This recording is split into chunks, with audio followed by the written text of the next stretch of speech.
اعوذ باللہ من الشیطان الرجیم بسم اللہ الرحمن الرحیم۔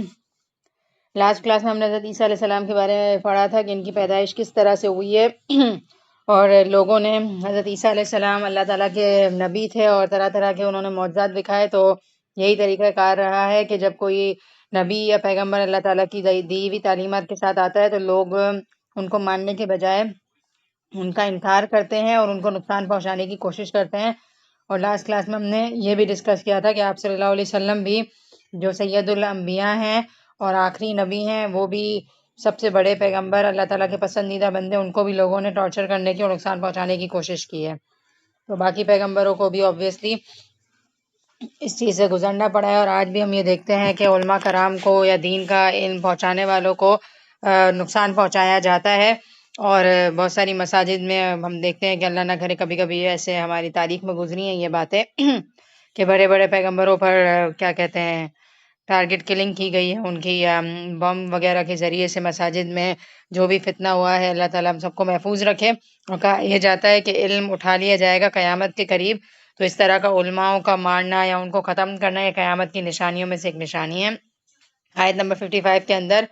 اور آنورڈ حضرت عیسیٰ علیہ السلام کو لوگوں نے جو نقصان پہنچانے کی کوشش کی ہے اس کا تذکرہ ہے کہ کس طرح سے لوگوں نے ان کو نقصان پہنچانے کی کوشش کی اور کس طرح سے اللہ تعالیٰ نے ان کو محفوظ رکھا۔ ہم نے لاسٹ کلاس میں جو آیت اینڈ کی تھی وہ یہی تھی کہ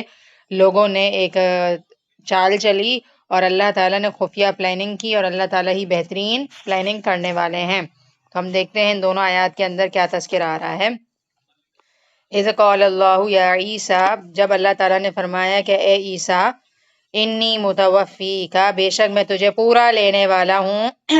ورافعوک الیہ، اور تجھے اپنی جانب اٹھانے والا ہوں، ومطہرک من الذین کفروا، اور تجھے کافروں سے پاک کرنے والا ہوں، وجاعل الذین اتبعوک فوق الذین کفروا الی یوم القیامہ، اور تیرے تابع داروں کو کافروں کے اوپر غالب کرنے والا ہوں قیامت کے دن تک۔ ثم الی مرجعکم فاحکم بینکم فیما کنتم فیہ تختلفون، پھر تم سب کا لوٹنا میری ہی طرف ہے، میں ہی تمہارے آپس کے تمام تر اختلافات کا فیصلہ کروں گا۔ اب اس کے پیچھے پوری ایک ہسٹری آتی ہے، وہ ہم دیکھ لیتے ہیں کہ ہوا کیا تھا۔ جو میرے پاس تفسیر لکھی ہوئی ہے وہی میں آپ کے سامنے شیئر کر رہی ہوں، اور پھر ہم مزید اپنی کنفیوژن کلیئر کر لیں گے۔ حضرت عیسیٰ علیہ السلام کے زمانے میں شام کا علاقہ رومیوں کے زیر نگین تھا، یہاں ان کی طرف سے جو حکمران مقرر تھا وہ کافر تھا۔ یہودیوں نے حضرت عیسیٰ علیہ السلام کے خلاف اس حکمران کے کان بھر دیے کہ یہ نعوذ باللہ بغیر باپ کے اور فسادی ہیں وغیرہ وغیرہ۔ حکمران نے ان کے مطالبے پر حضرت عیسیٰ علیہ السلام کو سولی دینے کا فیصلہ کر لیا، لیکن اللہ تعالیٰ نے حضرت عیسیٰ علیہ السلام کو بحفاظت آسمان پر اٹھا لیا، اور ان کی جگہ ان کے ہم شکل ایک آدمی کو انہوں نے سولی دے دی، اور سمجھتے رہے کہ ہم نے حضرت عیسیٰ علیہ السلام کو سولی دی ہے۔ سمجھ گئے؟ یہ جو میں نے سینٹنس کہا نا، آیت کا ترجمہ پڑھا کہ اللہ تعالیٰ نے حضرت عیسیٰ علیہ السلام کو تسلی یہ دی کہ میں تمہیں پورا کا پورا اوپر آسمان کی طرف اٹھا لوں گا اور تمہیں کافروں کی سازشوں سے بچا لوں گا۔ لوگوں کی کیا پلاننگ تھی کہ ہم حضرت عیسیٰ علیہ السلام کو سولی دے دیتے ہیں تاکہ وہ ختم ہو جائیں، اور جو تعلیمات وہ لے کر آئے ہیں اس سے ہمیں آزادی حاصل ہو جائے۔ تو انہوں نے حضرت عیسیٰ علیہ السلام کو سولی دینے کی پلاننگ کی، اور اللہ تعالیٰ نے یہ کہا کہ میں پورا کا پورا تمہیں آسمان کی طرف اٹھا لوں گا، اور واقعی یہ ہوا کہ انہوں نے حضرت عیسیٰ علیہ السلام کو سولی پہ چڑھایا، اور اللہ تعالیٰ نے حضرت عیسیٰ علیہ السلام کو پورا محفوظ حالت میں آسمان کی طرف اٹھا لیا، اور ان کی جگہ کوئی اور شخص آ گیا جو ان کا ہم شکل تھا۔ تو ساری زندگی یہ لوگ یہی سمجھتے رہے کہ ہم نے حضرت عیسیٰ علیہ السلام کو سولی دی ہے، تو اللہ تعالیٰ نے یہ کہا کہ ایسا نہیں ہے۔ ٹھیک ہے، اگلی آیت میں ہم دیکھ لیتے ہیں اور کہ مزید کیا اس میں ڈسکشن آ رہی ہے۔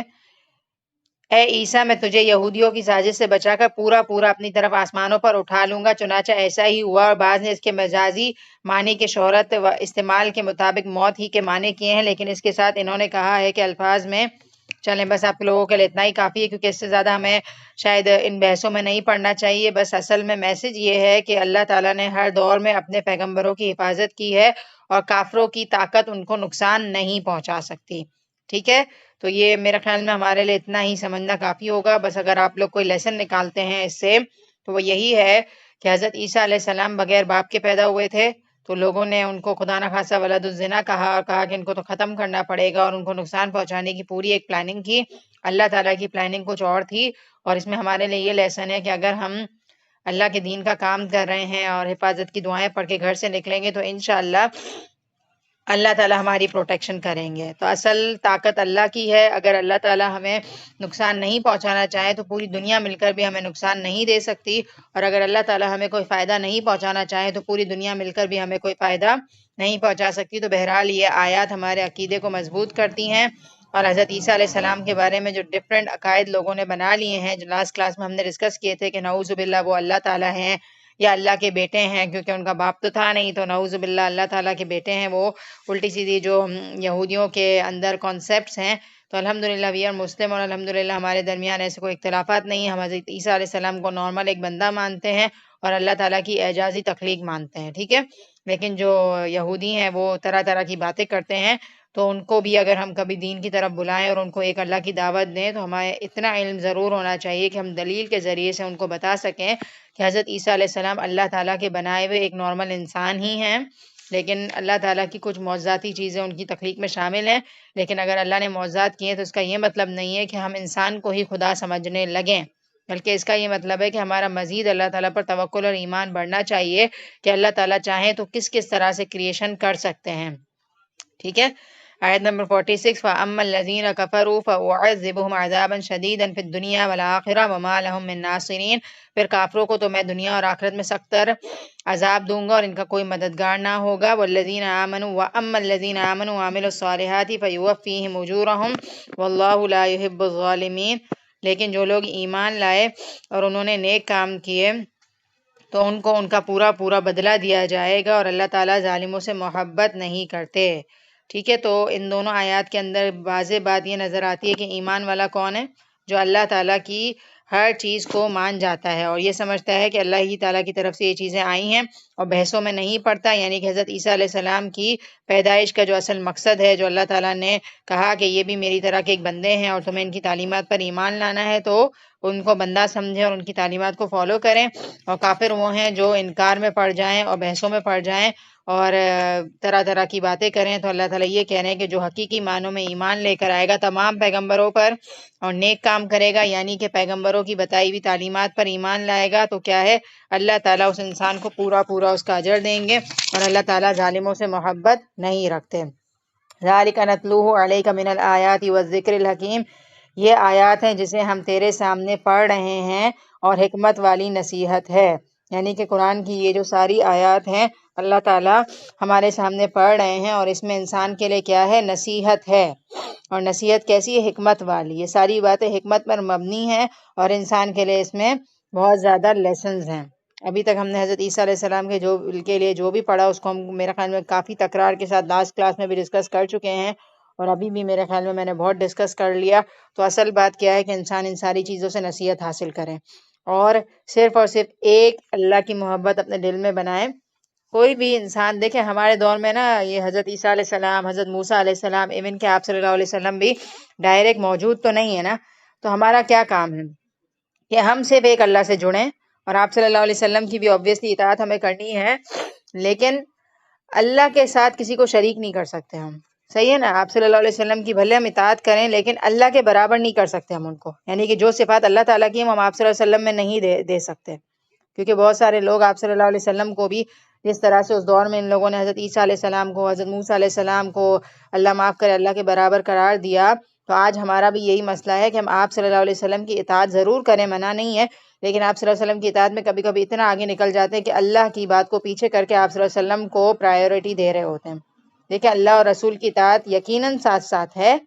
لیکن جو چیز اللہ اور رسول صلی اللہ علیہ وسلم نے حقیقی معنوں میں سنت سے ثابت ہیں وہ چیزیں ہم لیں گے، اور آپ صلی اللہ علیہ وسلم کی طرف ہم خود ساختہ باتوں کو نہیں گھڑ سکتے، ٹھیک ہے۔ اور جو بھی ہمیں دین کی طرف بلائے ہمیں اس کی تقلید نہیں کرنی ہے بلکہ اس کی بتائی ہوئی بات کو لینا ہے، کیونکہ کبھی کبھی ہم دین سنانے والوں سے اتنا امپریس ہو جاتے ہیں کہ آنکھیں بند کر کے ان کی ہر بات صحیح ہو یا غلط ہو ماننے لگ جاتے ہیں۔ تو بہت ضروری ہے کہ کسی کی محبت، حضرت عیسیٰ علیہ السلام کی مثال جو ہے نا آدم علیہ السلام کی مثال کی طرح ہے، جسے اللہ تعالیٰ نے مٹی سے بنا کر کہا کہ ہو جا تو وہ ہو گیا۔ دونوں کی مثال سیم کیسے؟ لاسٹ کلاس میں بھی میں نے اتفاق سے والی بات آپ لوگوں سے شیئر کی تھی کہ حضرت آدم علیہ السلام تو بغیر ماں باپ کے پیدا ہوئے ہیں نا، اور حضرت عیسیٰ علیہ السلام بغیر باپ کے پیدا ہوئے ہیں، تو دونوں کی پیدائش میں تھوڑی بہت کیا ہے، ریزیمبلنس ہے، ٹھیک ہے، کیونکہ باقی انسان کس سے پیدا ہوئے، ماں باپ کے جوڑ سے پیدا ہوئے ہیں، تو ان دونوں کی تخلیق ذرا انوکھی قسم کی تھی، تو ان دونوں کی آپس میں کیا ہے، ریزیمبلنس ہے۔ تو اللہ تعالیٰ یہ کہہ رہے کہ دونوں کی مثال آپس میں ملتی جلتی ہے، اور اللہ تعالیٰ نے دونوں کو کیا کیا، مٹی سے پیدا کیا، اور پھر کیا کہا، ہو جا، تو وہ ہو گیا۔ اور اللہ تعالیٰ کے لیے دیکھیں کوئی چیز بھی مشکل نہیں ہے، اللہ تعالیٰ کے لیے بس ارادہ کرنا ہوتا ہے۔ اللہ تعالیٰ کسی بھی چیز کا ارادہ کرنا چاہتے ہیں تو وہ ایک ارادہ اللہ تعالیٰ کا ہوتا ہے، اور اللہ تعالیٰ اس کو پورا کرنے کے لیے صرف کن کرتے ہیں اور ہو جاتا ہے۔ اب آپ دیکھیں نا کہ ہم کہیں کہ ماں باپ کے بغیر حضرت آدم علیہ السلام کیسے پیدا ہو گئے، تو اللہ کے لیے کچھ مشکل ہے؟ اللہ تعالیٰ نے مٹی کا کچھ، جو بھی اللہ تعالیٰ کے بارے میں ہمیں زیادہ سوچنا نہیں چاہیے، بس اللہ تعالیٰ نے مٹی کا کوئی اسٹیچو لیا اور پھونک ماری تو بن گیا حضرت آدم علیہ السلام، اللہ کے لیے کیا مشکل ہے؟ اور اسی طرح حضرت عیسیٰ علیہ السلام کا بھی کیا اللہ تعالیٰ نے، حضرت مریم ان کی والدہ ہیں نا، تو حضرت مریم علیہ السلام کو کسی بھی طرح سے اللہ تعالیٰ کے حکم سے رحم ٹھہرا ہوگا، اور حضرت عیسیٰ علیہ السلام کی ولادت ہو گئی ہوگی، کیا مشکل ہے؟ اب بات یہ کہ دیکھا جائے نا، تو جو ہمارا بھی دنیا میں آنے کا طریقہ ہے نا، میاں بیوی کا جو ایک جوڑ ہے، اور اس سے جو دنیا میں انسان آتے ہیں نا، وہ بھی کوئی معمولی بات نہیں ہے، وہ بھی ایک انیوژول سی چیز ہے، لیکن ہم اتنا زیادہ اس کو، ظاہر سی بات ہمیشہ سے ہمیں پتہ ہے کہ انسان بننے کا یہی طریقہ ہے، تو اتنا ہم کثرت سے یہ دیکھ رہے ہیں کہ انسان نطفے سے پیدا ہوتا ہے، تو ہمیں یہ بڑی بات نہیں لگتی، لیکن یہ بھی اللہ تعالیٰ کی بہت بڑی قدرت ہے۔ دنیا میں بچے کا آنا، جس مراحل سے گزر کے وہ آتا ہے، کیا کوئی معمولی سی بات ہے؟ بہت بڑا معجزہ ہے کہ نہیں ہے؟ کہ کس طرح سے ماں ایک رحم ٹھہرتا ہے اس کے اندر، اور 9 مہینے اپنے پیٹ کے اندر رکھ کر ایک چھوٹی سی تنگ جگہ سے ایک بچہ دنیا میں آتا ہے، تو کیا یہ اللہ کی قدرت ہے کہ نہیں ہے؟ دیکھیں نا، اتنی چھوٹی جگہ سے کسی انسان کا باہر آ جانا، اور صحیح سلامت ہونا، کوئی ٹوٹ پھوٹ نہ ہونا، 2 ہاتھ 2 پاؤں سب چیز بالکل صحیح سلامت نکل آنا، یہ اللہ کی قدرت نہیں ہے تو اور کیا ہے؟ کبھی یہ سنا ہم نے کہ ڈاکٹرز نکال رہے تھے تو خدا نہ خواستہ کوئی ہاتھ ٹوٹ گیا، یا پاؤں ٹوٹ گیا، یا آنکھ بند ہو گئی، یا کوئی اوزار لگ گئے، تو کوئی کان وان کٹ گیا؟ تو یہ سسٹم کس نے بنایا ہے؟ ڈاکٹرز کا کارنامہ تو نہیں ہے نا، ڈاکٹرز کو تو اللہ تعالیٰ نے علم دے دیا ہے کہ کس طرح سے لوگ گائناکالوجسٹ ہوتے ہیں اور یہ علم سیکھتے ہیں، لیکن اصل تو اللہ کی ہے نا قدرت، کہ اللہ تعالیٰ قرآن میں خود کہتے ہیں ثم السبیل یسرا، کہ اللہ تعالیٰ نے راستہ آسان کر دیا باہر آنے کا، تو پھر ہمیں اللہ ہی کی قدرت کو ماننا چاہیے، اور یہ بھی اللہ کی بہت بڑی قدرت ہے، انسان کا دنیا میں وجود ہونا، دنیا میں آنا، اور پھر ایک بچہ ہوتا ہے وہ کتنا چھوٹا ہوتا ہے، آپ سوچیں کتنا چھوٹا ہوتا ہے، پھر آہستہ آہستہ وہ گرو کرتا ہے، تو ایک ساتھ اس کی ہر چیز گرو کرتی ہے، ایسا نہیں ہوتا کہ بچہ بڑا ہو جائے اور ہاتھ چھوٹے رہ جائیں یا پاؤں چھوٹے رہ جائیں، یا پیدا ہو گیا اب 2-3 سال ہو گئے دانت ہی نہیں آ رہے، یا 5 سال کا ہو گیا بولنا ہی نہیں سیکھا، وقت کے ساتھ ساتھ کیا ہوتا ہے ایک بچہ الحمدللہ ایک ایک چیز کر لیتا ہے، خدا نہ خواستہ اللہ ہی نہ کرے، اللہ آزمائشوں سے بچائے، کوئی ایک چیز بھی کم ہو جاتی ہے، کوئی پاؤں اونچا نیچا ہو جائے، یا ہاتھ چھوٹے بڑے ہو جائیں، یا بولنا نہ سیکھے بچہ 4-5 سال تک، تو بندہ پاگل ہو جاتا ہے کہ اب کیا ہوگا، کتنی ٹینشن ہو جاتی ہے نا، پھر علاج پر علاج بھی کرواتے ہیں، تو جب تک اللہ کی قدرت نہیں ہوتی انسان کچھ نہیں کر سکتا، تو ان ساری چیزوں میں ہمیں اللہ ہی کی قدرت ماننی ہے، اور اللہ کا بہرحال ہر حال میں شکر ادا کرنا چاہیے کہ اللہ تعالیٰ نے ہمیں تمام صلاحیتوں سے بھرپور اس دنیا میں بھیجا ہے۔ الحق من ربک فلا تکن من الممترین، یہ تیرے رب کی طرف سے حق ہے، خبردار شک کرنے والوں میں سے نہ ہونا۔ تو مسلمانوں کو قرآن کے ذریعے سے یہ بتایا جا رہا ہے کہ حضرت عیسیٰ علیہ السلام کا واقعہ سراسر حق ہے، تم کوئی شک نہیں کرنا۔ تو الحمدللہ مسلمان ہیں اور ہم کوئی شک نہیں کرتے، لیکن دیکھیں ہمارے ارد گرد جو ہے نا کرسچن لوگ پائے جاتے ہیں، پھر اسی طرح سے جوڈسٹ پائے جاتے ہیں، تو جو ہے نا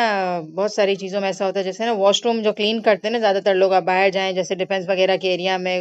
سپر مالز وغیرہ ہوتے ہیں، تو وہاں پہ آپ نے دیکھا ہوگا کرسچنز بیٹھی ہوئی ہوتی ہیں، میڈز جو واش روم کلین کر رہی ہوتی ہیں باقاعدہ کرسچنز ہوتی ہیں، اور اس کے علاوہ آپ نے بہت سارے ایریاز میں اسکولز میں بھی ایون کرسچنز ہیں، ٹھیک ہے، ہمارے ارد گرد بھی ہمارا سامنا ہوتا ہے کرسچنز لوگوں سے، یا اللہ نہ کرے خدا نہ خواستہ وہ ہیں ہندو ہیں تو لوگ موجود ہیں نا، تو واقعی میرا تو دل چاہتا ہے کہ ہم ان کو ہے نا ذرا بولیں کہ کیا بھگوان کو پوج رہے ہو، کیا ہے بھگوان میں، تو دل چاہتا ہے کہ کبھی ان سے ذرا ڈسکشن کا موقع ملے، تو آپ دیکھیں میں ڈسکس کرنے بیٹھ جاؤں کچھ لوگوں سے، ہندو کو بلا کے میں بولوں کیا تم بھگوان کو پوجتے ہو، تو میرے پاس کچھ دلیل ہونی چاہیے میرے اللہ کے لیے، کہ میں ان کو بول سکوں کہ اللہ تعالیٰ تو وہ ہیں وہ ہیں، وہ ذات ہیں وہ ذات ہیں، تعارف کرانا چاہیے نا میں اللہ تعالیٰ کا، تو پھر کہیں جا کر ان کا ذہن کھلے گا۔ اگر ایک کرسچن ہمارے پاس آ کر بیٹھ جائے اور حضرت مریم علیہ السلام یا حضرت عیسیٰ علیہ السلام کے بارے میں اپنی عقیدت کا اظہار کرے، تو میرے پاس اتنا علم تو ہونا چاہیے نا کہ میں بتا سکوں کہ اللہ تعالیٰ نے حضرت عیسیٰ علیہ السلام کو اس طرح سے پیدا کیا تھا، اور حضرت عیسیٰ علیہ السلام بھی ایک نارمل انسان ہے، کوئی خدا نہیں ہے، تو ان کے کانسیپٹ کو توڑنے کے لیے آپ کے پاس کس کا علم ہونا چاہیے؟ قرآن کا علم ہونا چاہیے نا. اگر ہمارے پاس قرآن کا علم نہیں ہوگا تو ہم کیسے اپنی دلیل پیش کریں گے؟ تو اللہ تعالیٰ یہ کہہ رہے ہیں کہ اے مسلمان تمہیں یہ یقین ہونا چاہیے کہ یہ حق ہے، حضرت عیسیٰ علیہ السلام کی پیدائش حق ہے تمہارے رب کی طرف سے، تو تم اے مسلمانوں شک نہیں کرنا، کیونکہ اگر تم نے شک کر لیا تو پھر تم دوسروں کو دین کی طرف کیسے بلاؤ گے؟ ٹھیک ہے. فمن حاجک فیہ من بعد ما جاءک من العلم، اس لیے جو شخص آپ کے پاس اس علم کے آ جانے کے بعد بھی آپ سے جھگڑے تو آپ کہہ دیں کہ آؤ ہم تم اپنے اپنے فرزندوں کو اور اپنے اپنے عورتوں کو اور ہم تم خاص اپنی اپنی جانوں کو بلا لیں، پھر ہم عاجزی کے ساتھ التجا کریں اور جھوٹوں پر اللہ کی لعنت کریں. اب یہ جو آیت آ رہی ہے نا کہ بہت زیادہ تکرار ہونے لگے اور کوئی انسان مانے ہی نہیں کہ کون غلط ہے اور کون صحیح ہے، دو فریقین کے درمیان بحث ہو جائے، جیسے کہ آپ صلی اللہ علیہ وسلم اور آپ صلی اللہ علیہ وسلم کے جو مخالف لوگ تھے ان کے درمیان بہت تکرار ہو جائے، تو یہ اللہ تعالیٰ کا ایک طریقہ ہے اور اس آیت کو آیت مباہلہ کہتے ہیں. اور آیت مباہلہ میں ہوتا یہ ہے کہ دو فریق جمع ہو جائیں اور دونوں مل کر یہ بد دعا کریں کہ ہم میں سے جو بھی انسان جھوٹا ہے نا، جو اللہ پر جھوٹی جھوٹی باتیں بندہ آ رہا ہے، تو اللہ تعالیٰ ایسے انسان ایسے جھوٹے پر اپنی لعنت کرے. تو یہ آپ صلی اللہ علیہ وسلم کے دور میں ایک طریقہ تھا اور اس طرح سے آپ صلی اللہ علیہ وسلم نے کیا بھی. تو یہ ایک طریقہ بتایا جا رہا ہے کہ کیا کریں، سب کے سب جمع ہو جائیں، سارے کے سارے بیٹے آ جائیں، بیٹیاں آ جائیں اور ہم خود بھی آ جائیں اور ہم یہ دعا کریں کہ ہم میں سے جو شخص بھی جھوٹی بات کر رہا ہے اللہ تعالیٰ اس پر اپنی لعنت کرے. تاریخ میں یہ واقعہ کس طرح ہوا تھا وہ میں پڑھ دیتی ہوں تاکہ آپ کو کلیئر ہو جائے کہ آپ صلی اللہ علیہ وسلم کے دور میں یہ چیز کس طرح پریکٹس ہوئی، اور اگر ہمیں بھی اس طرح کچھ ہے تو یہ ساری چیزیں نافذ کرنی چاہیے. لیکن افسوس کے ساتھ کہنا پڑتا ہے کہ ہمارے زمانے میں تو دین کو اس طرح سے پریکٹس نہیں کیا جاتا.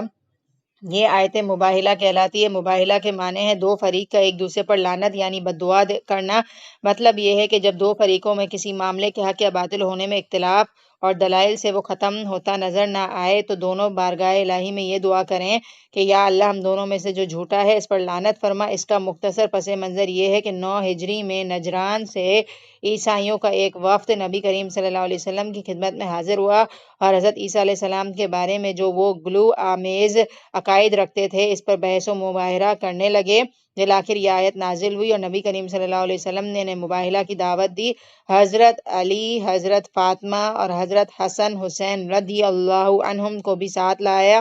اور عیسائیوں سے کہا کہ تم بھی اپنے اہل و عیال کو بلا لو اور پھر ہم مل کر جھوٹوں پر اللہ کی لعنت کی بد دعا کرتے ہیں. تو پچھلی تاریخ کا واقعہ اس لیے پڑھنا ضروری تھا کہ آپ کو کلیئر ہو کہ ایک دفعہ آپ صلی اللہ علیہ وسلم کے ساتھ بھی اس طرح ہی ہوا تھا کہ لوگ آ کر حضرت عیسیٰ علیہ السلام کی شان میں بڑی بڑی باتیں کر رہے تھے کہ ان کو تو اللہ نے کریٹ کیا ہے اور وہ خدا نخواستہ خدا ہیں اور یہ اور وہ یہ اللہ کے بیٹے ہیں. تو پھر آپ صلی اللہ علیہ وسلم کو اللہ تعالیٰ نے وحی کے ذریعے سے یہ طریقہ بتایا اور آپ صلی اللہ علیہ وسلم نے اس پر پریکٹیکل امپلیمنٹ کیا تھا. اب آپ دیکھیں کہ سامنے والے کو یہ بتایا جائے کہ بھائی اگر تم صحیح نہیں ہو تو ہم سب مل کر بد دعا کریں گے تو سامنے والا ڈرے گا نا کچھ. تو دیکھیں ہم اس آیت سے ہٹ کے بات کرتے ہیں کہ اگر ہماری پوری فیملی میں خدا نخواستہ ایک انسان بولے کہ میں صحیح ہوں اور وہ غلط ہو، ٹھیک ہے، اور ایک انسان واقعی صحیح ہو، اور اگر ہم یہ فیصلہ کریں کہ پوری فیملی ایک جگہ پر جمع ہو جائے گی اور سب مل کر جو انسان جھوٹا ہے اس کے لیے بد دعا کریں گے، تو جو انسان جھوٹا ہے نا اس کے دل میں کلک تو ہوگا نا، کیونکہ جھوٹا انسان جو ہے نا اس کو پتا ہوتا ہے کہ وہ غلط کر رہا ہے لیکن اس کی ابھی چوری پکڑی نہیں جاتی نا، تو وہ تھوڑی دیر تک کیا کرتا ہے، چوری پکڑی گئی تو کیا ہوگا. اب آپ دیکھیں کہ ہمارے بچے بھی ہیں نا، ہم سے اللہ نہ کرے کسی بات میں جھوٹ کہتے ہیں نا، تو بچوں کو ہم کہتے ہیں نا جھوٹ سچ ہے یا جھوٹ ہے، تو اگر ہم بچوں کو پتا ہوتا ہے کہ اگر ہم کہیں گے کہ ہم نے جھوٹ بولا ہے تو ماں فوراً سے مار دے گی، ٹھیک ہے، تو بچہ کیا کہتا ہے جھوٹ نہیں بولتے. لیکن اگر ہم بچہ کو ہے نا جھوٹ بولتا رہتا ہے اور ہم بچے کو اگر ریلیکس کریں، عبدالباری کے ساتھ بھی ایسا ہی ہوتا ہے کہ اسکول کی کوئی بات مجھے پتہ چلی کسی میسج کے ذریعے سے، تو اگر مجھے وہ بات پتہ چلی تو ہم بچے سے اگلواتے ہیں نا. تو اگر اس کو بولا جائے نا بیٹا صحیح سے بتا تو وہ ڈر ہی رہا ہوتا ہے اس وجہ سے کہ جیسے ہی اس نے کہا ہاں مما میں نے غلط کیا تھا تو ہم ہاتھ اٹھا لیتے ہیں ڈائریکٹ. تو میرا طریقہ کار یہ ہوتا ہے اور آپ لوگ بھی امید ہے یہی کرتے ہوں گے کہ بچے کو ایزی کریں. آپ بچے کو پورا ٹرسٹ میں لیں، کانفیڈنس میں لیں اور یہ کہیں کہ بیٹا آپ مجھے صحیح بات بتا دو، دیکھو آپ بتاؤ یا نہ بتاؤ مجھے تو پتہ چل گئی ہے، لہٰذا آپ مجھے بتا دو، میں ماروں گی نہیں اور آپ کو سمجھاؤں گی کہ نیکسٹ ٹائم اس طرح نہیں کرنا. تو بچہ پھر کیا ہو جاتا ہے، ایزی ہو جاتا ہے اور بچہ اس وجہ سے بتا دیتا ہے کہ اب اس کو مار نہیں پڑے گی، تو پھر ہمیں بھی کیا چاہیے کہ مارے نہیں اور آرام سے اس کو سمجھا دیں.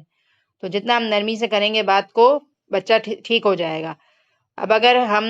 ایک بچہ ہے وہ مان ہی نہیں رہا ہے اور اس کو ہم یہ کہیں کہ آپ کو یہ نقصان ہو جائے گا، جیسے یہ جھوٹوں کی لعنت والی بات ہے کہ جیسے بچے کو تو یہ بات نہیں سمجھ آئے گی کہ آپ کے لیے بد دعا کریں گے، جو بھی بچے کو نہیں سمجھ آئے گی، لیکن بچے کو اگر آپ یہ کہیں کہ آپ نے یہ جو حرکت کی ہے نا اس سے آپ کو ہے نا کل اسکول میں نا پورا وقت پنش دی جائے گی اور آپ کی چھٹی بھی دیر سے ہوگی، دیکھو ابھی بھی مان جاؤ میں ٹیچر سے ایکسکیوز کر لیتی ہوں، تو بچہ جب یہ باتیں سنے گا نا کہ اس کی چھٹی لیٹ ہوگی یا اس کو پورا وقت کلاس میں کھڑا رکھا جائے گا، تو وہ کیا کرے گا؟ ڈر جائے گا اور کیا کہے گا کہ آپ میری طرف سے ٹیچر کو ایکسکیوز کر دیں، لکھ کر دے دیں اور آئندہ میں نہیں کروں گا۔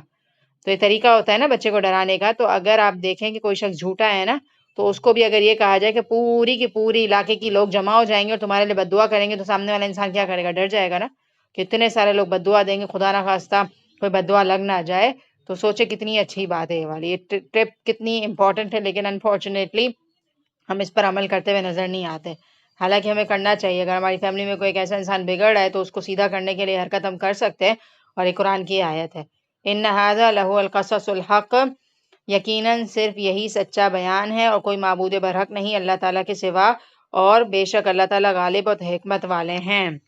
فَإِن تَوَلَّوْا فَإِنَّ اللَّهَ عَلِيمٌ بِالْمُفْسِدِينَ، پھر اگر وہ منہ موڑ لیں تو آپ جان لیجئے کہ اللہ تعالیٰ فساد کرنے والے کو جانتے ہیں۔ یعنی کہ اللہ تعالیٰ نے تو یہ ایک طریقہ بتا دیا ہے، اور اگر پھر بھی کوئی شخص ہم کہیں کہ اپنی فیملی کو جمع کر کے اور ہم مل کے بد دعا کریں گے اور سامنے والا رسپانس نہیں کر رہا اور وہ نہیں آ رہا اور بد دعا والے دن جمع نہیں ہو رہا، تو پھر اللہ تعالیٰ کہہ رہے ہیں ایسے فسادیوں کو آپ چھوڑ دیں، ایسے فسادیوں کو اللہ تعالیٰ جانتے ہیں، اور جب اللہ تعالیٰ کی رسی دراز کرتے ہیں نا اللہ تعالیٰ اچانک پکڑتے ہیں تو پھر انسان کی پکڑ ہو جاتی ہے۔ اس کے بعد والی آیات بہت امپورٹنٹ ہے، اور اس میں آپ کو یہ بات پتہ چلے گی کہ جب آپ کسی بھی ڈس بلیور کو یا آپ کے مذہب سے ڈفرینٹ مذہب کے لوگوں کو تبلیغ کریں تو آپ کا کیا طریقہ کار ہونا چاہیے، چاہے سامنے ہندو ہو، چاہے عیسائی ہو، چاہے یہودی ہو، یا بہت سارے مذاہب ہیں، جیسے وہ والا مذہب بھی ہوتا ہے نا، یاد نہیں آ رہا میرے ذہن سے نکل گیا، بدھ مت، جو بدھزم جسے کہتے ہیں، تو بہت سارے مذاہب عام ہیں، تقریباً کوئی تعداد مجھے نہیں پتہ، لیکن ہم نے جب الہدا کے لائف میں کمپیریٹیو ریلیجن پڑھے تھے نا، تو ہم نے ایسے ایسے مذاہب پڑھے تھے، اس میں کیا کیا طور طریقے تھے کہ حیرت ہوتی ہے اور افسوس ہوتا ہے، اور یہ سمجھ آتا ہے کہ اسلام کتنا زبردست مذہب ہے اور کتنا فطرت پر مبنی مذہب ہے۔ تو یہ آیت آپ اپنے پلے باندھ لیں، اور اگر آپ کو کسی سے بھی کوئی دلیل پیش کرنی ہو تو یہ آیت آپ کو پتہ ہونی چاہیے، سورہ آل عمران کی آیت نمبر 64، یا اہل الکتاب قل یا اہل الکتاب تعالوا الی کلمۃ سواء بیننا وبینکم الا نعبد الا اللہ ولا نشرک بہ شیئا ولا يتخذ بعضنا بعضا اربابا من دون اللہ فَإِن تَوَلَّوْا فَقُولُوا اشْهَدُوا بِأَنَّا مُسْلِمُونَ، یعنی کہ آپ کو سامنے والے کو بس ایک کلمے کی طرف جمع کرنا ہے، اور وہ یہ ہے کہ جو سب میں کامن ہے، اور وہ یہ ہے کہ ایک اللہ کی عبادت کی جائے اور اللہ کے ساتھ کسی کو شریک نہ کیا جائے۔ آپ کہہ دیجئے کہ اے اہل کتاب ایسی انصاف والی بات کی طرف آؤ جو ہم میں تم میں برابر ہے، کہ ہم اللہ تعالیٰ کے سوا کسی کی عبادت نہ کریں، نہ اس کے ساتھ کسی کو شریک بنائیں، نہ اللہ تعالیٰ کو چھوڑ کر آپس میں ایک دوسرے کو ہی رب بنائیں۔ بس اگر وہ منہ موڑ لیں تو تم کہہ دو کہ گواہ رہو ہم تو مسلمان ہیں۔ آج جو ہے نا ہم بھی تبلیغ کریں نا، مثال کے طور پر کسی کرسچن کو، کرسچنس پارلر میں بھی بہت موجود ہوتی ہیں، ابھی پچھلے سال میرا اتفاق ہوا تھا، میں اپنی یہ ایکسٹینسو کروانے کے لیے گئی تھی، تو میری بھی پارلر والی جو میرا کر رہی تھی کنٹینیوسلی 5-6 گھنٹے اس نے میرے ساتھ گزارے، میں بیچ میں نماز وغیرہ کے لیے بھی کھڑی ہوئی،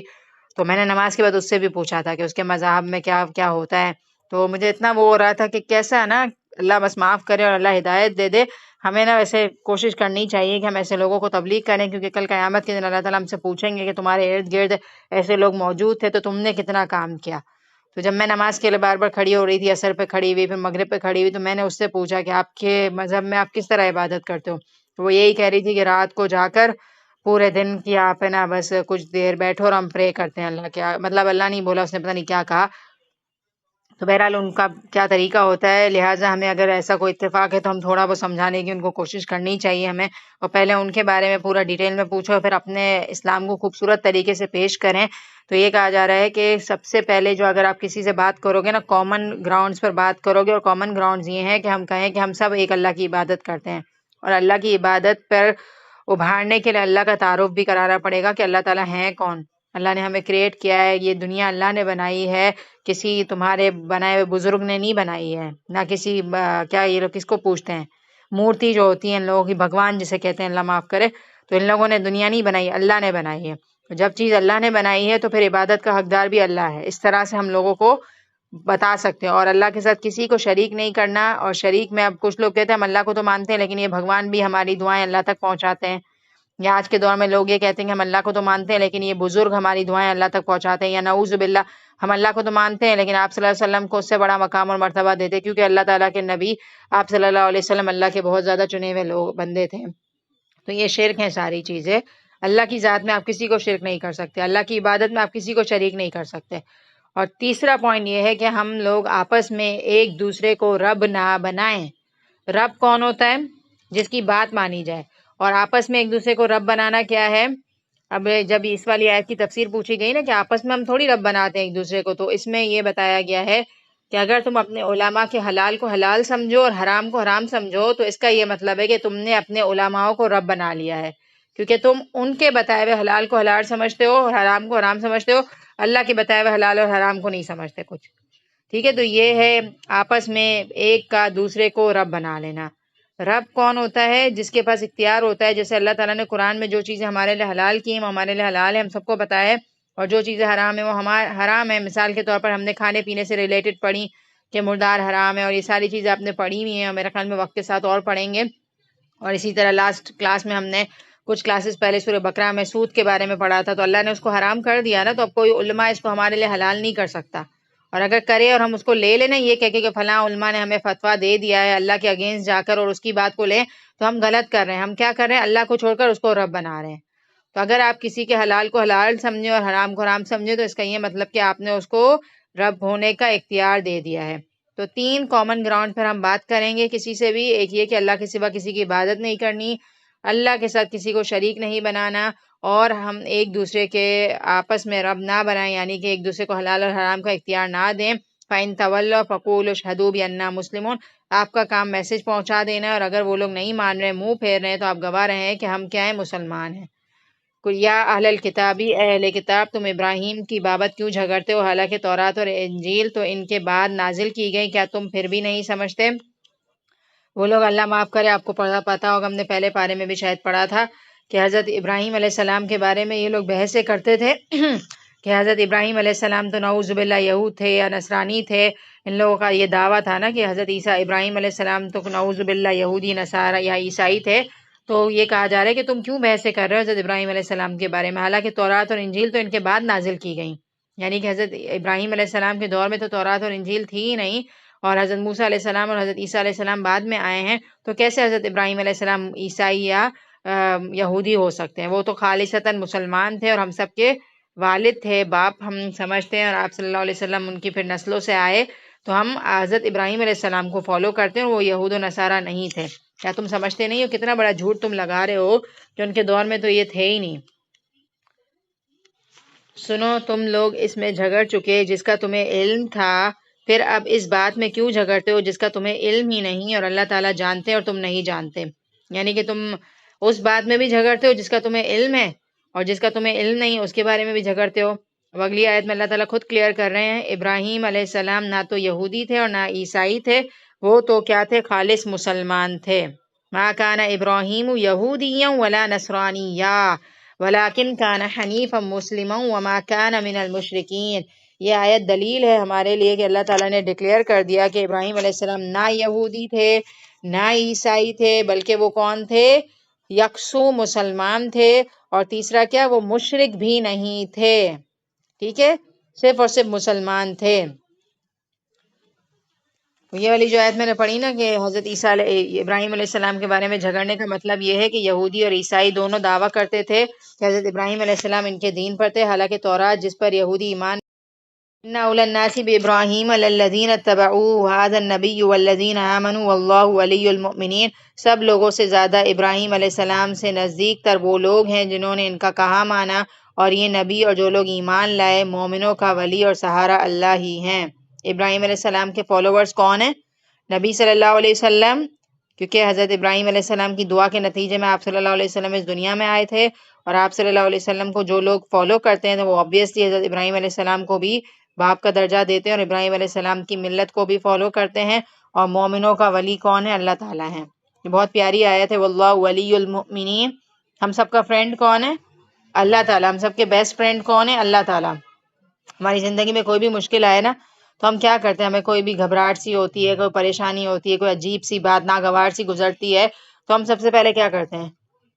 ہم ماں کو فون ملا لیتے ہیں یا شوہروں سے شیئر کر لیتے ہیں بات، یا ہماری کوئی بھی بیسٹ فرینڈ ہے تو اس کو فوراً سے فون ملا لیتے ہیں اور اپنے دل کی بات شیئر کر لیتے ہیں. تو ایک بہتر طریقہ پتہ ہے کیا ہوتا ہے؟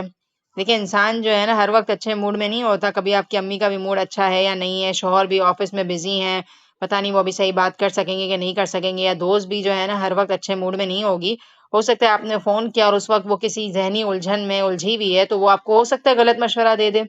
اور آپ پھر بے وقوف بن جائیں اور آپ اس کے مشورے پر آنکھیں بند کر کے عمل کر لیں، جس سے آپ کا ہی نقصان ہو جائے. تو بہتر دوست کون ہوتا ہے؟ اللہ تعالیٰ ہوتے ہیں. جو بھی زندگی میں پریشانی ہے اللہ سے شیئر کریں، کیونکہ اللہ ہی ہمارے ولی ہیں. ولی کا ورڈ ہم نے پڑھا تھا نا لاسٹ ٹائم، جب میں نے کہا تھا کہ نان مسلم سے ہمیں دلی دوستی نہیں کرنی چاہیے. ولی کون ہوتا ہے؟ دلی دوست ہوتا ہے. اور دلی دوستی کہاں ہوتی ہے؟ دل میں ہوتی ہے. یعنی کہ ایسی دوستی جس کا مقام دل ہو. تو ہمارے دل میں کون بستا ہے؟ اللہ تعالیٰ بستے ہیں کہ نہیں بستے؟ امیجن کریں، اپنے دل کا جائزہ لیں، میرے دل میں کس کس کی محبت ہے. اب یقین مانے جب ہم یہ سوال پڑھتے ہیں نا، جب پوچھتے ہیں نا یہ سوال، تو ہمارے دلوں میں سب سے پہلے جواب پتہ ہے کیا آتا ہے؟ اگر ہم بچے والے ہو گئے تو ہمارے دلوں میں اولاد کی محبت سب سے نمبر 1 پر آ جاتی ہے. شادی سے پہلے والدین کی ہوتی ہے اور پھر ترتیب بدل جاتی ہے، پھر اولاد آ جاتی ہے، پھر ماں باپ آ جاتے ہیں اور پھر تیسرے نمبر پر شوہر آ جاتے ہیں. یہی ترتیب ہے نا؟ صحیح کہہ رہی ہوں نا؟ شادی سے پہلے سب سے نمبر 1 ماں ہوگی، باپ ہوگا، پھر بہن بھائی ہوں گے. لیکن ابھی دیکھیں یہ ترتیب کتنی بدل جاتی ہے شادی کے بعد. ماں باپ نہیں، بچے آ جاتے ہیں، پھر ماں باپ آ جاتے ہیں، پھر شوہر آ جاتے ہیں، پھر کہیں جا کر بہن بھائی کا نمبر آتا ہے. تو اگر یہ سوال میں آپ سے پوچھوں کہ آپ کے دل میں کون بستا ہے، تو اللہ تعالیٰ کہاں ہوں گے؟ اور کل پرسوں میں ایک لیکچر سن رہی تھی آپ صلی اللہ علیہ وسلم کے بارے میں، تو اتنا اچھا وہ کہہ رہے تھے کہ آپ صلی اللہ علیہ وسلم کی محبت بھی ایک مومن کے دل میں ہونی چاہیے. تو اب آپ دیکھیں ہماری ترتیب میں آپ صلی اللہ علیہ وسلم تو کہیں آ ہی نہیں رہے. بہت زبردست لیکچر میں سن رہی تھی کہ اگر ہم چاہتے ہیں کہ ہم آپ صلی اللہ علیہ وسلم کے ساتھ جنت میں ہوں تو ہمارے دلوں میں آپ صلی اللہ علیہ وسلم کی محبت ہونی چاہیے. اور اب آپ دیکھیں کہ ہماری ترتیب میں آپ صلی اللہ علیہ وسلم کب آتے ہیں. اور اگر ہمیں آپ صلی اللہ علیہ وسلم سے محبت ہے تو ان کے لائے ہوئے دین سے بھی محبت ہوگی اور ان کے لائف اسٹائل سے بھی محبت ہوگی، اور اس کو فالو کرنے میں کوئی شرم محسوس نہیں ہوگی. میں 1-2 آیات لے کر اپنا رکوع کمپلیٹ کر دیتی ہوں اور پھر میں ولی المؤمنین والی آیت پہ دوبارہ آؤں گی، کیونکہ کل جو میں نے لیکچر آپ صلی اللہ علیہ وسلم سے ریلیٹڈ سنا وہ میں پھر یہاں پر فکس کروں گی اور اس پر ہم بات کر لیں گے، کیونکہ مجھے بہت فائدہ ہوا اور آپ لوگوں کو بھی یقیناً بہت زیادہ فائدہ ہوگا. کیونکہ بہت اچھا وہ یہ کہہ رہے تھے کہ ہم اپنے پروفٹ کے بارے میں پہلی بات تو یہ ہے کہ جانتے ہی نہیں ہیں، اور اگر جانتے بھی ہیں تو ہم بہت زیادہ فار گرانٹیڈ لے رہے ہوتے ہیں. 2-3 آیتوں کے بعد میں اس طرف آتی ہوں دوبارہ. آیت نمبر 69، وَدَّتْ طَائِفَةٌ مِّنْ أَهْلِ الْكِتَابِ لَوْ يُضِلُّونَكُمْ وَمَا يُضِلُّونَ إِلَّا أَنفُسَهُمْ وَمَا يَشْعُرُونَ. اہل کتاب کی ایک جماعت چاہتی ہے کہ تمہیں گمراہ کر دیں، دراصل وہ خود اپنے آپ کو گمراہ کر رہے ہیں اور سمجھتے نہیں ہیں. اہل کتاب کیا چاہتے ہیں؟ یہود و نصارہ، کہ وہ آپ صلی اللہ علیہ وسلم کو بھی سیدھے راستے سے ہٹا دیں، حالانکہ وہ خود گمراہ ہیں اور ان کو شعور نہیں ہے کہ وہ غلط راستے کی طرف ہیں. کیونکہ جس انسان کو عقل آ جائے نا، پتہ چل جائے نا کہ ہی از رانگ، تو پھر وہ کیا کرتا ہے؟ اپنے آپ کو صحیح کر لیتا ہے. تو اللہ سے ہمیں دعا کرنی چاہیے. پتہ کیا دعا کیا کریں کہ اللہ تعالیٰ میں جہاں کہیں ہوں غلط ہوں آپ میری اصلاح کر دیں. کیونکہ دیکھیں اصلاح کون کرتا ہے؟ جس کو ریئلائز ہو جائے کہ اس نے غلط کیا تھا. اگر ہمیں پتہ ہی نہ چلے کہ ہم نے غلط کیا تھا تو ہم اپنی اصلاح کیسے کریں گے؟ تو واقعی ہمیں نا نماز میں بھی یہ کہتے ہیں نا اہدنا الصراط المستقیم، ہم اپنے آپ کو بہت پارسا سمجھتے ہیں، ہم سمجھتے ہیں کہ بھئی ہم تو ہیں ہی سیدھے راستے پر. تو صراط الذین انعمت علیہم بولتے ہیں نا، تو فیل کیا کریں کہ اللہ تعالیٰ سیدھا راستہ دکھائیے. اور غیر المغضوب علیہم پہ پتہ کیا فیل کیا کریں؟ میں فیل کرتی ہوں یہ کہ میری بھی obviously انسان سے غلطیاں ہوتی ہیں. اللہ تعالیٰ جہاں جہاں میں غلط ہوں وہ چیزیں مجھے بچا لے، یا میں غلط کر رہی ہوں یا غلط راستے کی طرف جانے والی ہوں، آپ ریئلائز کرا دیں. کیونکہ دیکھیں نا کبھی کبھی ہم نا ایک چیز کہہ دیتے ہیں، زبان سے غلط بات کہہ دیتے ہیں، ہمارے شوہر تھوڑی دیر بعد یاد دلاتے کہ تم نے فلاں وقت یہ بولا تھا، تو ہم اتنے غصے میں کہتے ہیں کہ ہمیں بولتے ہیں کہ نہیں مجھے تو یاد بھی نہیں ہے میں نے یہ بولا تھا. بولتے ہیں نا تو وہ ریئلائز کراتے کہ نہیں تم نے اس وقت یہ بات بولی تو یہ تمہاری غیبت ہوئی یا جو بھی ہوا. یا ماں باپ بہنیں اور مائیں بہت زیادہ ماشاءاللہ اس چیز میں ہمارے لیے سنسیئر ہوتی ہیں، وہ ریئلائز کرا دیتی ہیں کہ تم نے یہ بات غلط کری ہے. اور ہونی چاہیے، بلیسنگ ہے بہت بڑی کہ آپ کو کوئی غلط چیز کی آپ کی اصلاح کر دے. تو اللہ تعالیٰ ہمارے ارد گرد وہ لوگ رکھے جو ہماری کریکشن کرے. کیونکہ اگر آپ کے دوست آپ کو صرف تعریف کرتے ہیں نا، اتنا اچھا میں نے پوائنٹ کہیں پڑھا تھا کہ اگر وہ شخص آپ کا دوست ہی نہیں ہے جو آپ کی صرف تعریفیں کرتا رہے، میں نے یہ پوائنٹ پڑھا تھا. دوست تو وہ ہے جو آپ کو آپ کی غلطی بتائے. کیونکہ اگر کوئی دوست آپ کو صرف آسمانوں پر ہی اٹھا رہا ہے تو آپ بہت اونچے اٹھ جائیں گے اور آپ کو اپنی غلطی پہ سنی نہیں جائے گی آپ سے. تو دوست وہ ہوتا ہے جو آپ کو آپ کی برائیاں بتائے، خامیاں بتائے. وہ دوست نہیں ہے جو صرف تعریفیں کرتا رہے، ہر وقت کہے کہ بھئی تم بڑی اچھی ہو، تمہارے اندر تو کوئی کمی ہی نہیں ہے، تم تو میری آئیڈیل ہو. تو دوست وہ ہوتا ہے جو آپ کو آپ کی خامیاں بتائے. تو یہ میں کہہ رہی تھی کہ ہمیں سم ٹائم ہماری غلطیاں ہی نہیں پتہ چلتی. تو جب غلطی نہیں پتہ ہوگی تو کریکشن کی تو بات ہی نہیں ہوگی. تو ایسے موقع پر ہمیں اللہ سے دعا کرنی چاہیے کہ اے اللہ آپ مجھے میری غلطیاں دکھائیے. کیونکہ جب ہمارے ساتھ زندگی میں کچھ غلط ہوتا ہے نا تو ہم ہمیشہ یہ سمجھتے ہیں کہ میری غلطی نہیں ہے، سامنے والے کی ہی غلطی ہے، لیکن دیکھیں اگر معاملہ بگڑا ہے تو آپ نے بھی کہیں غلط کیا ہوگا نا، کیونکہ تالی ایک ہاتھ سے نہیں بجتی ہے۔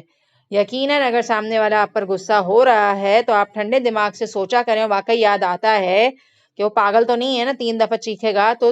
ایک دفعہ چلو غلط چیخ لیا اس نے، دوسری دفعہ اس نے غلط بات بول دی، تیسری دفعہ اگر کوئی انسان تکرار کے ساتھ آپ کے لیے غلط بات کرتا ہے تو آپ کے لیے لمحہ فکریہ یہ ہے کہ میں یہ دیکھوں کہ میری کہاں غلطی تھی۔ اور الحمدللہ اللہ کا احسان ہے کہ جب اللہ تعالیٰ سے کہتے ہیں نا اللہ تعالیٰ دکھائی، تو اللہ تعالیٰ دکھاتے ہیں کہ اس پورے میٹر میں میری آواز کہاں تیز ہو گئی تھی، میرا رویہ کہاں گڑبڑ تھا جس کی وجہ سے سامنے والا مجھ سے ناراض ہو رہا ہے، اور پھر ہم ٹھنڈے دماغ سے سوچتے ہیں اور پھر سامنے والے جا کر سوری کرتے ہیں اور معاملہ حل ہو جاتا ہے۔ تو یہ دیکھیں اللہ تعالیٰ کتنی افسوس والی بات ہے آیت نمبر 69 میں کہ یہودیوں اور نصارہ یہ کیا کہہ رہے ہیں کہ ایک جماعت چاہتی ہے کہ آپ صلی اللہ علیہ وسلم اور صحابہ کرام کو بھی گمراہ کر دیں، کیونکہ وہ خود گمراہ ہیں اور ان کو پتہ بھی نہیں ہے، یہود و نصارہ کو پتہ بھی نہیں ہے کہ وہ گمراہ ہیں۔ تو یا اہل الکتاب لم تکفرون بآیات اللہ وانتم تشہدون، اے اہل کتاب کیوں تم کفر کرتے ہو اللہ کی نشانیوں کا اور تم گواہ ہو۔ یا اہل الکتاب لم تلبسون الحق بالباطل، پوچھا جا رہا ہے کہ کیوں اے یہود و نصارہ تم اللہ کی آیتوں کا کیوں انکار کرتے ہو، اور اللہ کی نشانیوں میں سے ایک نشانی آپ صلی اللہ علیہ وسلم بھی ہیں، کہ آپ صلی اللہ علیہ وسلم اللہ ہی کے پیغمبر ہیں، لیکن وہ لوگ مان نہیں رہے تھے۔ اور اللہ تعالیٰ پوچھ رہے ہیں کیوں حق میں باطل کو ملا دیتے ہو اور تم حق کو چھپاتے ہو حالانکہ تم جانتے ہو۔ تو ان کے بڑے بڑے لیڈرز جو تھے نا یہود و نصارہ کے، ان کو پتا تھا کہ آپ صلی اللہ علیہ وسلم اللہ کے آخری نبی ہیں اور وہ آنے کے تھے، ہماری کتابوں میں بھی لکھا ہوا تھا، لہٰذا انہوں نے کیا کیا تھا اپنی کتابوں میں تحریف کر دی تھی، اور آپ صلی اللہ علیہ وسلم کی جو آمدوں کی آیتیں تھیں ان کو پھر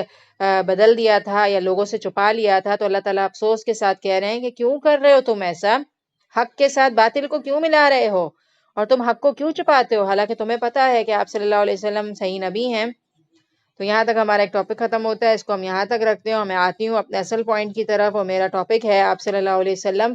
اور اگر ہو سکے تو آپ لوگ خود سن لیجئے گا، بہت زبردست ان لوگوں کا ٹاپک ہوتا ہے، اکثر میں ان اسکالرس کو آپ لوگوں کے سامنے مینشن کرتی ہوں۔ جو یوتھ کلب ہے میں لنک شیئر کرتی رہوں گی تاکہ آپ لوگ سنیں اس میں، بلکہ میں کل والی لنک شیئر ہی کر دوں گی۔ کل میں واک کر رہی تھی تو آدھا گھنٹہ میں نے سنا تھا، 1 گھنٹے کا یا 1.5 گھنٹے کا لیکچر ہے، تو میں نے کہا تھا آن ورڈز میں آدھا گھنٹہ کر کے سن لوں گی، کیونکہ بہت لرن کرنے کا تھا، اس قدر زبردست لیکچر تھا کہ مزہ ہی آ جاتا ہے۔ تو یوتھ کلب کے لوگ جو محمد علی، طہا ابن جلیل اور یہ لوگ بیٹھے ہوئے ہوتے ہیں نا، تو رمضان میں ان لوگوں نے 11th hour کے نام سے سیشن کیے تھے، 1.5 گھنٹے کا یا گھنٹے کے سیشنز ہوتے ہیں، تو انہوں نے آپ صلی اللہ علیہ وسلم کے اوپر ٹاپک لیا ہوا تھا اور یہی کہا تھا کہ ہم جو ہے نا آپ صلی اللہ علیہ وسلم کو، پہلی بات تو یہ ہے کہ آپ صلی اللہ علیہ وسلم نے اللہ تعالیٰ کی بہت بڑی نعمت ہے ہمارے لیے، ہے کہ نہیں، ہے بلیسنگ ہے۔ تو افسوس کے ساتھ کہنا پڑتا ہے کہ ہم نے، پہلی بات تو یہ ہے کہ نعمت کی ناشکری پتہ کیا ہوتی ہے، کہ آپ کو پہلی بات ہے کہ یہ پتہ ہی نہ ہو کہ وہ نعمت ہے، اور دوسرا یہ کہ اگر پتہ چل جائے نا کہ نعمت ہے تو کیا کرنا، اس پر شکر ادا نہیں کرنا، اور اس پر شکر ادا کرنا کیا نہیں ہے، وہ ساری چیزوں کو فالو کرنا۔ تو اس میں وہ ایک بات بہت امپورٹنٹ کر رہے تھے کہ جیسے آپ صلی اللہ علیہ وسلم نے براق کی سواری کی تھی نا معراج پر جانے کے لیے، اللہ کی طرف سے ایک جانور آیا تھا زمین پر، براق کہتے ہیں، ہمارے دور میں نہیں ہے یہ جانور، اس دور میں بھی صرف اور صرف آپ صلی اللہ علیہ وسلم کی سواری بنا تھا۔ تو وہ یہ بتا رہے تھے کہ جب براق کو یہ بتایا گیا نا کہ تمہارے اوپر جو سوار ہو رہے ہیں وہ نبی صلی اللہ علیہ وسلم اللہ کے پیغمبر ہیں، تو کہا یہ جاتا ہے کہ براق جو ہے نا اس کی بھی عاجزی والی کیفیت ہو گئی تھی۔ ایک جانور نے جب سنا کہ یہ اللہ کے نبی ہیں تو اس کے اندر عاجزی آ گئی تھی۔ تو ہم جب آپ صلی اللہ علیہ وسلم کا ذکر کرتے ہیں یا آپ صلی اللہ علیہ وسلم کی تعلیمات کو پڑھتے ہیں تو ہمارے اندر کوئی عاجزی نظر نہیں آتی۔ کہنے کو تو ہم کہتے ہیں کہ ہم آپ صلی اللہ علیہ وسلم کی بہت تعظیم کرتے ہیں، لیکن ہم درود شریف بھی اپنی زندگی میں شامل کیے ہوئے ہیں۔ یہ بتائیں کبھی عاجزی کے سامنے درود شریف پڑھا؟ ہم کہتے ہیں نا کہ درود شریف پڑھنے سے ہماری 10 مصیبتیں ٹل جاتی ہیں یا ہماری 10 رحمتیں ہمارے اوپر نازل ہوتی ہیں، تو شاید ہم اپنے فائدے کے لیے پڑھ رہے ہوتے لیکن ہمارے دلوں میں آپ صلی اللہ علیہ وسلم کی تعظیم نہیں ہوتی۔ اور اس کے علاوہ ایک بات بہت اچھی انہوں نے شیئر کی، وہ یہ کہہ رہے تھے کہ جب ہم کسی کے ساتھ زیادہ تر رہتے ہیں نا، جیسے ابھی آپ مجھ سے دور ہیں، میں آپ سے دور ہوں، اب ہم ایک گھر میں رہنے لگیں تو ہمیں کیا ہوگا، قریب رہنے سے ایک دوسرے کی خامیاں پتہ چلتی ہیں۔ ابھی تو ہمیں لگتا ہے سب بہت اچھے ہیں، لیکن آپ صلی اللہ علیہ وسلم کے بارے میں یہ آتا ہے کہ آپ صلی اللہ علیہ وسلم کی جتنے آپ قریب ہوگے نا، آپ صلی اللہ علیہ وسلم کی تعلیمات کو آپ ریڈ کرو گے، یا صحابہ کرام آپ صلی اللہ علیہ وسلم کے ساتھ لائیو رہا کرتے تھے، تو جتنا وہ کلوز ہوتے تھے نا اتنی آپ صلی اللہ علیہ وسلم کی خوبیاں پتہ چلتی تھیں۔ ہم میں سے کون ایسا ہے کہ جس کے ساتھ رہا جائے تو اس کی خوبیاں پتہ چلے؟ ہم تو ایسے ہیں کہ ہمارے ساتھ اگر کوئی رہے گا تو اس کو ساری ہماری خامیاں پتہ چل جائیں گی، کہ ہم بچوں سے کس طرح بات کر رہے ہیں، یا ہمارا کیا طرز طریقہ ہے اور کتنے گناہ ہماری زندگی میں شامل ہے، ہماری زبان سے کیا غلط بات نکلتی ہے۔ ابھی تو ہم تھوڑی دیر کے لیے، آدھے گھنٹے کے لیے یا گھنٹے کے لیے تیار شیار ہو کے کسی کے سامنے ہو آتے ہیں تو اتنی غلطیاں نہیں ظاہر ہوتی، لیکن اگر کوئی ساتھ رہے تو غلطی پتہ چل جائے۔ تو آپ صلی اللہ علیہ وسلم کی تعریف اس سے بڑھ کر کیا ہوگی کہ آپ صلی اللہ علیہ وسلم کے ساتھ کوئی بھی رہے تو اس کو آپ صلی اللہ علیہ وسلم کی مزید خوبیاں پتہ چلتی جائیں اور وہ آپ صلی اللہ علیہ وسلم کو ایز اے رول ماڈل لیتا جائے۔ تو آپ صلی اللہ علیہ وسلم کے بارے میں یہ بھی آتا ہے کہ مومن، تم میں سے کوئی شخص اس وقت تک مومن نہیں ہو سکتا جب تک کہ آپ صلی اللہ علیہ وسلم اسے اپنی جان، مال اور اولاد اور ہر چیز سے بڑھ کر محبوب نہ ہو جائیں۔ تو ایک دفعہ حضرت عمر کے سامنے یہ والی بات کہی گئی تھی تو حضرت عمر نے کیا کہا تھا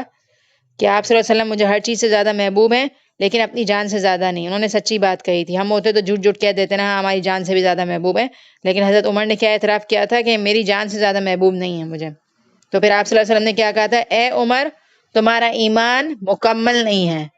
تو پھر حضرت عمر نے اپنے آپ کو تیار کیا، کیونکہ جھوٹ نہیں بولا، جھوٹ بولنا ہوتا تو پہلے ہی کہہ دیتے۔ جب آپ صلی اللہ علیہ وسلم کی بات سنی نا کہ اچھا میرا ایمان مکمل نہیں ہے، تو اپنے آپ کو تیار کیا کہ کیا آپ صلی اللہ علیہ وسلم کی جان میرے لیے زیادہ، میری جان سے زیادہ محبوب ہے۔ اپنے آپ کو مینٹلی تیار کیا اور پھر اعتراف کیا، جی آپ صلی اللہ علیہ وسلم آپ مجھے میری جان سے بھی زیادہ محبوب ہیں۔ تو آپ صلی اللہ علیہ وسلم نے کیا کہا کہ اے عمر اب تم ایمان لے آئے۔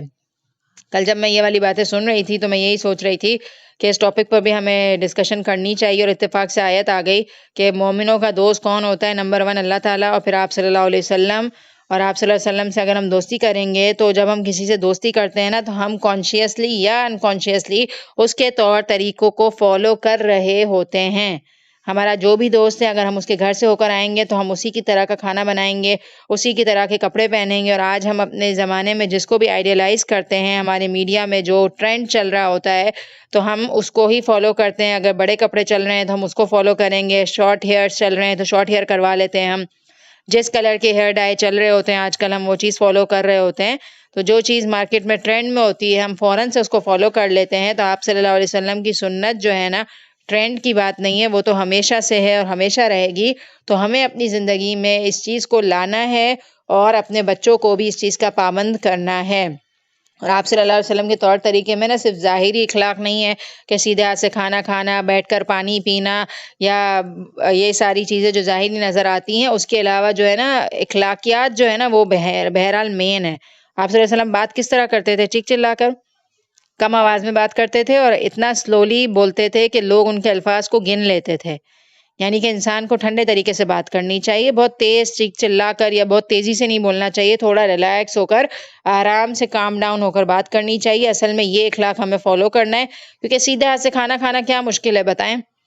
ایزی ہے نا اس پر عمل کرنا، سیدھے ہاتھ سے تو ہم کھا ہی لیتے ہیں، بیٹھ کر پانی پینا بھی آسان ہے۔ اصل میں اخلاق کو مینٹین کرنا ایک بہت بڑا کام ہے۔ اور آپ صلی اللہ علیہ وسلم کا چہرہ جو ہے نا سب سے زیادہ مسکراتا ہوا چہرہ تھا۔ صحابہ کرام کی گارنٹی یہ ہے کہ ہم نے آپ صلی اللہ علیہ وسلم سے زیادہ مسکراتا چہرہ اپنی زندگی میں نہیں دیکھا۔ اور آپ صلی اللہ علیہ وسلم کی زندگی میں آزمائشوں کے پہاڑ ٹوٹے تھے کہ نہیں ٹوٹے تھے؟ ان کی زندگی میں ان کی پیاری بیوی حضرت خدیجہ کا وفات پا گئیں، ان کے چچا جو ان کو بہت محبوب تھے وہ چلے گئے، ان کے بیٹے ابراہیم انہوں نے اپنی زندگی میں اپنے بچوں کو اپنے ہاتھوں سے دفن کیا۔ اسی طرح جنگ کے لیے بار بار بلایا جانا، دین کا علم آپ صلی اللہ علیہ وسلم کے اوپر ڈال دیا گیا، آپ صلی اللہ علیہ وسلم کے قلب مبارک پر اتار دیا گیا۔ وحی کی کیفیات ہم جانتے ہیں کہ آپ صلی اللہ علیہ وسلم نے جب دین کا علم لیا تو ان کی کیا کیا حالات ہوتے تھے، کس کس طرح سے ان کو مخالفتوں کا سامنا پیش کرنا پڑا، پوری فیملی ہر چیز ان کے اگینسٹ ہو گئی، ان کو مکہ سے نکال دیا گیا، ان کو ہجرت پر مجبور کر دیا گیا، مدینہ کی آب و ہوا شروع میں صحابہ کرام کو راز نہ آئی، اس کے باوجود آپ صلی اللہ علیہ وسلم کا چہرہ مبارک ہر وقت مسکراتا ہوا ہوتا تھا۔ اب آپ دیکھیں گے ہمارے فیشل ایکسپریشنز اتنے زیادہ کامن ہے کہ ہم اپنے گھروں میں بیٹھے ہوئے ہوں، اللہ معاف کرے مجھ سمیت، کہ ہمارے شوہر گھر پر آئیں تو ہمارے چہرے سے پتہ چل جاتا ہے ان کو کہ آج کچھ گڑبڑ ہوئی ہے، ایک سیکنڈ کے اندر پتہ چل جاتا ہے۔ اللہ معاف کرے ہم اپنے غموں کو یا اپنی چھوٹی چھوٹی باتوں کو فوراً سے اپنے چہروں پر لے آتے ہیں۔ تو ہمیں کوشش یہ کرنی چاہیے کہ ہم اپنے چہرے کو چھپائیں اور مسکرا دیں، اور مسکرانے سے انسان کو جو ہے نا دل کو سکون ملتا ہے، دل کو زندگی ملتی ہے، اور جو انسان چاہتا ہے کہ اس کی زندگی سب سے زیادہ ہو جائے تو اسے چاہیے کہ وہ مسکرانے کی عادت بنا لے۔ مسکرانے سے آپ کے ہارٹ کو وہ پاور ملتی ہے کہ آپ کی جو زندگی ہے نا وہ ڈبل ہو جاتی ہے، مطلب آپ کی زندگی کی جو لائف ہے آپ کی وہ بڑھ جاتی ہے، یہ سائنٹسٹ کا کہنا ہے۔ ٹھیک ہے، تو آپ دیکھیں کہ ہم سائنٹسٹ کے کہنے پر زندہ رہنے کے لیے تو مسکرا لیں گے، لیکن اللہ کے کہنے پر مسکرانا بہت بڑا صدقہ ہے، اور اپنے چہرے کو حشاش بشاش رکھنا اور آپ صلی اللہ علیہ وسلم کی تقلید میں اپنے چہرے کو مسکراتا ہوا رکھیں، یہ چیز ہم بہت کم کر رہے ہوتے ہیں۔ ہم یہ دیکھتے ہیں کہ دنیاوی طور پر ہمیں کیا فائدہ مل رہا ہے۔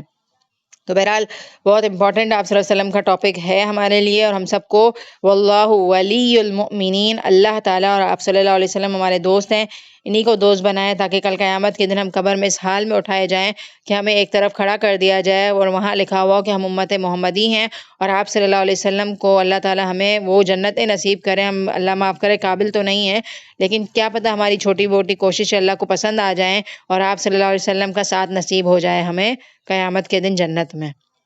ہمارا دل نہیں چاہتا کہ ہم آپ صلی اللہ علیہ وسلم کو دیکھیں۔ ہماری ٹیچر ہمیشہ یہ کہتی، کبھی ہم نے ایک خواہش ظاہر کی کہ اللہ تعالیٰ مجھے آپ صلی اللہ علیہ وسلم کو دیکھنا ہے، دل چاہتا ہے۔ کتنا ہم نے پڑھا ہوا ہے نا آپ صلی اللہ علیہ وسلم کے بارے میں کہ ایسے تھے اور ویسے تھے، اور خوبصورتی کا بھی پڑھا ہوا، سیرت میں آتا ہے کہ کس طرح کے دکھنے میں لگتے تھے، اور پھر آپ صلی اللہ علیہ وسلم کا اخلاق، کردار، ہمارے لیے دعائیں کرنا، ہمارے لیے اتنے حریص ہونا کہ ہر وقت اپنی امت کی فکر کرنا۔ دل نہیں چاہتا آپ صلی اللہ علیہ وسلم سے ملاقات کرنے کا؟ کبھی سوچا ہے کہ حضرت ابوبکر صدیق کیسے ہوں گے؟ کتنا ہم نے سنا ہوا ہے نا، حضرت ابوبکر صدیق کا بھی ٹاپک ایسا ہے کہ اگر اس کو آپ چھوڑیں، ٹچ کریں تو ہمارا دل کچھ نرم ہو جاتا ہے اور آنکھوں سے آنسو جاری ہو جاتے ہیں کہ کتنے بہترین انسان تھے وہ بھی۔ حضرت عمر، حضرت علی، حضرت عثمان، حضرت مصعب بن عمیر، جن کو دنیا میں ہی جنت کی بشارت دے دی گئی، کیا ہمارا دل نہیں چاہتا کہ ہمیں ایسی جنت ملے جس میں ہمارے پڑوسی ہوں یہ سارے، کہ ہم شام کو نکلیں اور سب جگہ پر ملاقات کر کر آئیں؟ کتنی بدقسمتی ہوگی کہ جنت مل تو جائے لیکن جلنے کے بعد اتنے سال جہنم کے اور ایک کونے میں چھوٹا سا ٹکڑا دے دیا جائے اور بس چھوٹی سی جنت ہو۔ جنت تو خیر چھوٹی بھی بہت بڑی ہی ہوگی، لیکن ان ساری چیزوں سے محرومی ہونا، آپ صلی اللہ علیہ وسلم کا دیدار ہو سکے نہ اللہ تعالیٰ اپنا دیدار کروائیں، تو ایسا کیا فائدہ؟ تو اللہ تعالیٰ ہم سب کو اپنی زندگیاں بہترین طریقے سے گزارنے والا بنائے، اور اگر ہم چاہتے ہیں کہ آپ صلی اللہ علیہ وسلم کے ساتھ ہم اٹھائے جائیں تو بس چھوٹی سی بات یہ ہے، آپ صلی اللہ علیہ وسلم کے لائف اسٹائل کو فالو کرنا ہوگا، اور یہ بہت بڑی حقیقت ہے کہ سنیں آپ صلی اللہ علیہ وسلم کے بارے میں، اویئرنیس حاصل کریں، اپنے بچوں کو بھی اویئرنیس دیں۔ اور میں واقعی یہ لیکچر سن رہی تھی تو میں نے بھی یہی کہا